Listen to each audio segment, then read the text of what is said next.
Picture this: New York City, autumn 1929. Ticker tapes flying, fortunes rising by the hour. Ordinary Americans convinced they've discovered a permanent money machine. Then, in a matter of days, billions vanish. Banks collapse, investors panic, and an unstoppable economic machine grinds violently to a halt. This is the terrifying moment that reshaped modern capitalism, and in the book 1929, Inside the Greatest Crash in Wall Street History, journalist Andrew Ross Sorkin pulls back the curtain on how it really happened, not through dry charts and statistics, but through the people, the power, and the psychology that built the biggest financial bubble the world had ever seen. At its core, this book tells the story of the Wall Street crash of 1929, the catastrophic market collapse that helped trigger the Great Depression. But Sorkin doesn't treat it like a simple history lesson. Instead, he reconstructs the drama almost hour by hour, following bankers, politicians, speculators, journalists, and ordinary investors as they ride the roaring bull market of the 1920s straight toward disaster. You see the wild optimism, the reckless borrowing, the quiet warnings that everyone ignored, and most chilling of all, the growing belief that the market could never crash. That belief turned out to be the most expensive illusion in financial history. What makes this book powerful is that it's not just about the past, it's about patterns that repeat again and again in financial markets. From this story, listeners will learn, first, the dangerous psychology of bubbles, how euphoria slowly convinces investors that this time is different. Second, the role of leverage, borrowing money to buy stocks, a strategy that amplifies profits during a boom but destroys fortunes when prices fall.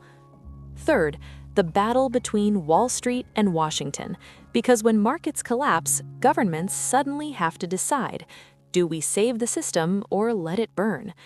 And finally, strong emphasis, the uncomfortable truth that financial crises are rarely accidents.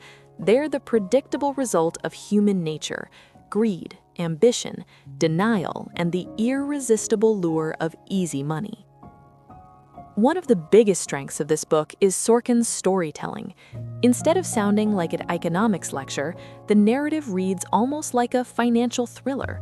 The bankers feel like characters in a drama, the trading floors feel chaotic and alive, and the slow-motion panic leading up to the crash builds tension page after page. Another major strength is the depth of research. Sorkin spent years digging through historical archives, letters, and documents to reconstruct what really happened behind closed doors. And sometimes, the truth he uncovers is far stranger than the myths we've been told about the crash. That said, the book isn't perfect. For one, it's a long and detailed narrative.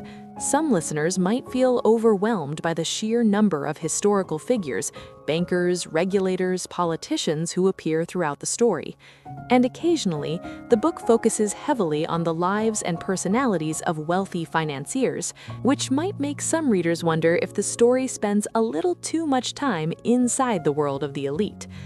But even with these minor issues, the depth of the narrative is exactly what makes the book feel so immersive. This book is perfect for investors and finance enthusiasts, history lovers fascinated by the Great Depression, fans of narrative nonfiction like financial thrillers, and anyone curious about how markets really behave during bubbles. And especially if you enjoyed books like Too Big to Fail or stories about the 2008 financial crisis, you'll find the parallels between 1929 and today a little unsettling.